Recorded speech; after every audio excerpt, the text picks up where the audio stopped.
नमस्कार, आपके साथ मैं हूं सुमेरा खान। पिछले साल भर से देश ही नहीं दुनिया का हर शख्स पूछ रहा था कि चीन का इलाज क्या है, ड्रैगन की बुद्धि कैसे ठिकाने पर लाई जा सकती है। अब उसका जवाब मिल चुका है। चीन का अब तक जो हिसाब किताब समझ में आया है उससे यही साफ होता है कि चीन ताकत की भाषा समझता है और वो ताकत के डंडे से हाँका जाने वाला मुल्क है। हमने यही किया और अब नतीजा सामने है। लेकिन क्या ये इतना आसान था? जी नहीं, ये सब प्रधानमंत्री मोदी के साहसिक और दृढ़ फैसलों का नतीजा है। प्रधानमंत्री मोदी की रीति और नीति की बदौलत ही एलएसी से चीन अपने पाप की गठरी समेट चुका है। पाकिस्तान गिड़गिड़ा रहा है तो वहीं दुनिया का सबसे ताकतवर मुल्क अमेरिका हर मुद्दे पर खुलकर हमारे साथ आ चुका है। बिना युद्ध, बिना बंदूक चलाए, बिना हथियार उठाए देश के दुश्मनों को कैसे शिकस्त दी जा सकती है, ये दुनिया जान चुकी है। इसीलिए पूरी दुनिया हिंदुस्तान की रणनीति, अर्थनीति और कूटनीति की कायल हो चुकी है। अमेरिका में एक सर्वे हुआ है। इस सर्वे से क्या नतीजा निकला, इस एक्सक्लूसिव रिपोर्ट में देखिए।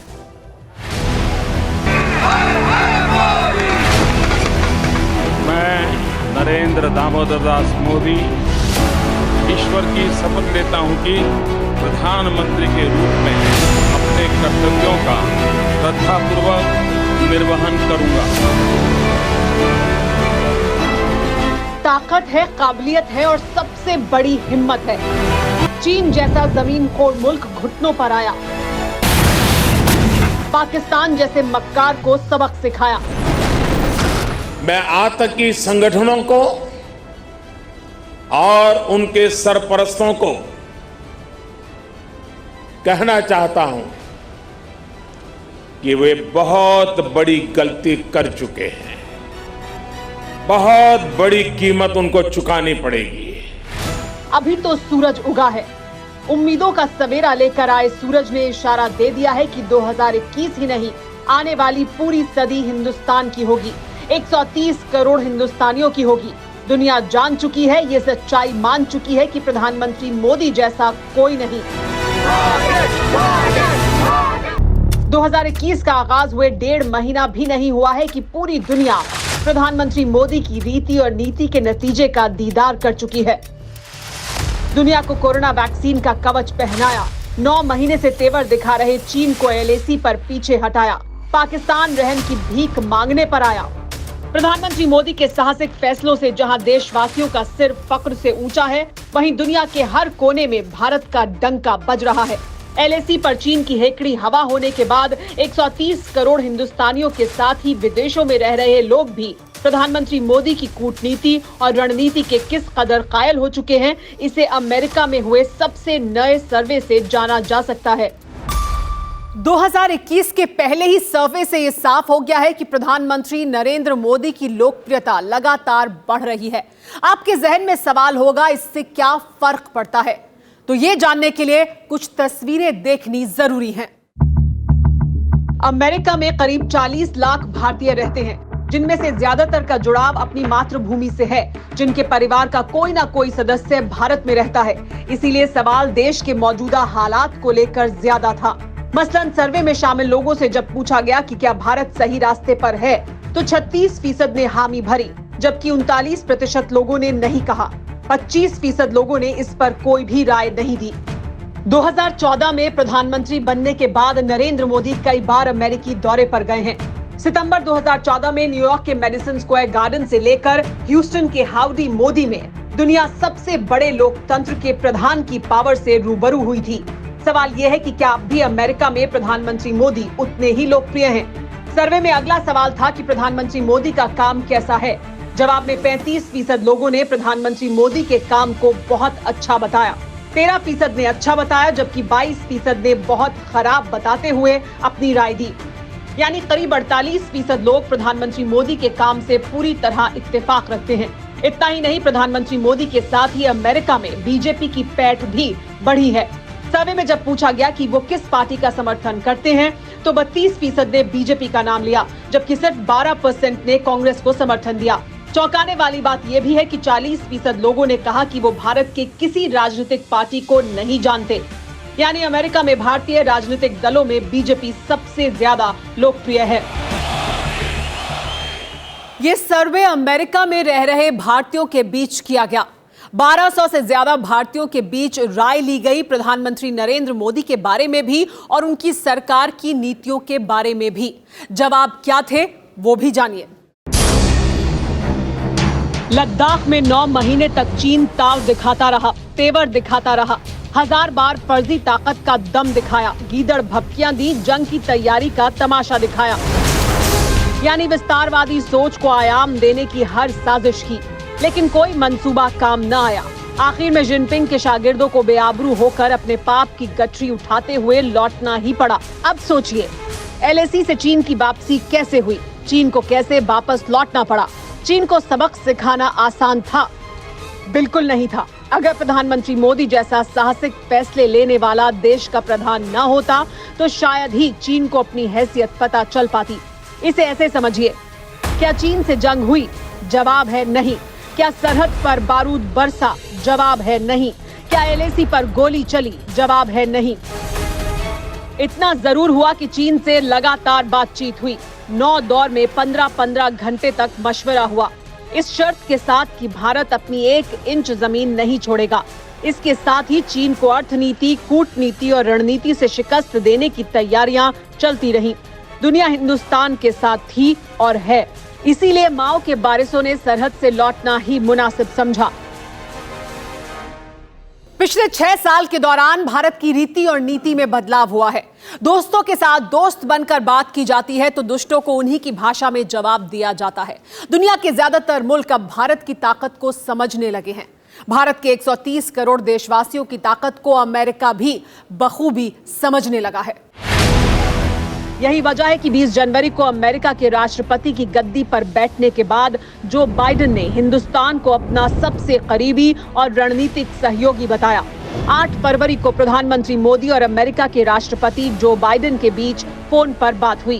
प्रधानमंत्री मोदी ने ट्वीट के जरिए ये भी बताया कि क्या बात हुई। इसके 3 दिन बाद 11 फरवरी को बाइडेन और जिनपिंग की फोन पर बात हुई। जिनपिंग से 2 घंटे की बातचीत के बाद बाइडेन ने बताया कि मैंने चीन की आर्थिक नीतियों, मानवाधिकार उल्लंघन और ताइवान को धमकाने पर चिंता भी जाहिर की है। मैंने उन्हें बताया है कि जब अमेरिका के लोगों को फायदा होगा तो मैं चीन के साथ काम करूंगा। बाइडेन ने चीन की दुखती रग पर पैर रख दिया था। चीन को क्लियर मैसेज दे दिया गया। इसके बाद कश्मीर का रोना रोने वाले चीन के दत्तक पुत्र पाकिस्तान की बारी थी। अमेरिकी विदेश मंत्रालय की तरफ से कहा गया कि भारत के जम्मू कश्मीर में 4G इंटरनेट सुविधा बहाल होने का हम स्वागत करते हैं। ये स्थानीय निवासियों के लिए एक अहम कदम है और हम जम्मू कश्मीर में सामान्य हालात बहाल करने के लिए राजनीतिक एवं आर्थिक प्रगति जारी रखने को लेकर आशावान हैं। सुबह उठते ही बिना मुंह धोए कश्मीर कश्मीर चिल्लाने वाले जिन्ना के वारिसों के लिए अमेरिका से आई ये खबर एटमी मिसाइल की तरह थी। इसीलिए पाकिस्तानी हुक्मरानों का दम कैसे घुटने लगा है, अगली रिपोर्ट में बताएंगे।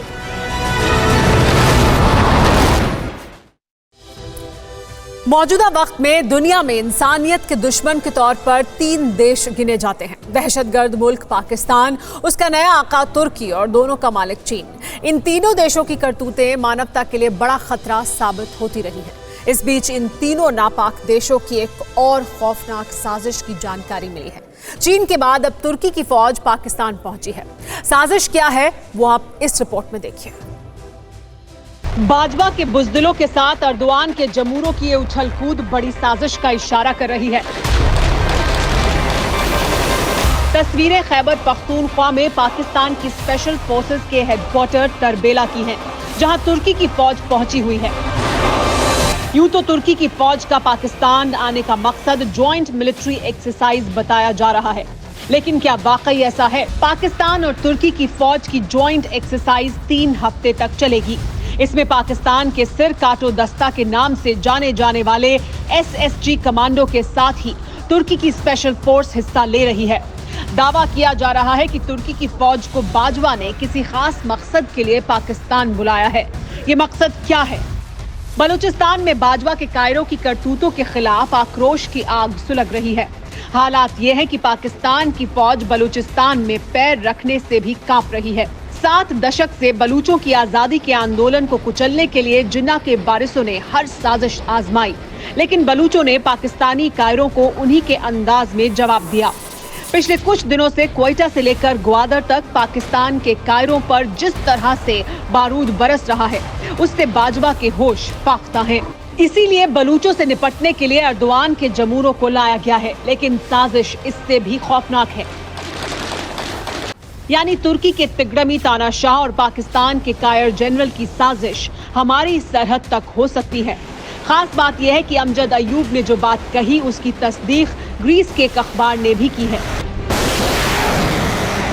ग्रीस की पेंटा पोस्टाग्मा नाम की एक वेबसाइट के मुताबिक तुर्की के भाड़े के लड़ाकों का सैन्य संगठन सादात अब कश्मीर में एक्टिव होने की तैयारी कर रहा है। रिपोर्ट में दावा किया गया है कि तुर्की के राष्ट्रपति रेसिप तैयब अर्दोआन ने इसकी जिम्मेदारी सादात को सौंपी है। सादात का नेतृत्व अर्दोआन के सैन्य सलाहकार अदनान तनरीवर्दी करता है, जिसने कश्मीर में बेस तैयार करने के लिए कश्मीर में जन्मे सैयद गुलाम नबी फई नाम के आतंकी को नियुक्त किया है। सैयद गुलाम नबी फई का जन्म जम्मू और कश्मीर के बडगाम में अप्रैल 1949 में हुआ था। ये कट्टरपंथी संगठन जमाते इस्लामी का भी सक्रिय सदस्य है। फई ने अमेरिका में कश्मीर के खिलाफ साजिश रचने के लिए अमेरिकी काउंसिल ऑफ कश्मीर की स्थापना की थी। इस संस्था की फंडिंग पाकिस्तान की खुफिया एजेंसी ISI करती है। खास बात यह है कि फई पाकिस्तानी खुफिया एजेंसी ISI के पैसों पर भारत के खिलाफ भाड़े के आतंकियों की भर्ती करने और टैक्स चोरी के इल्जाम में अमेरिका की जेल में 2 साल की सजा काट चुका है।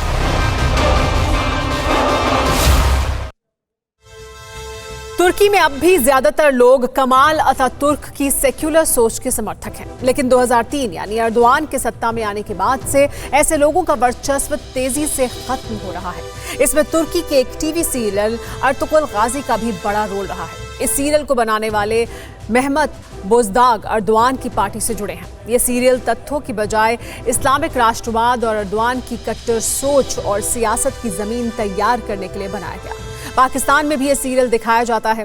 हाल ही में इस सीरियल के कलाकारों से इमरान खान भी मुलाकात कर चुके हैं। पाकिस्तान और तुर्की की दहशतगर्दी वाली दोस्ती का सारांश यही है। अड़ी सोमवार से शुक्रवार शाम 6 बजे सिर्फ TV9 भारतवर्ष पर।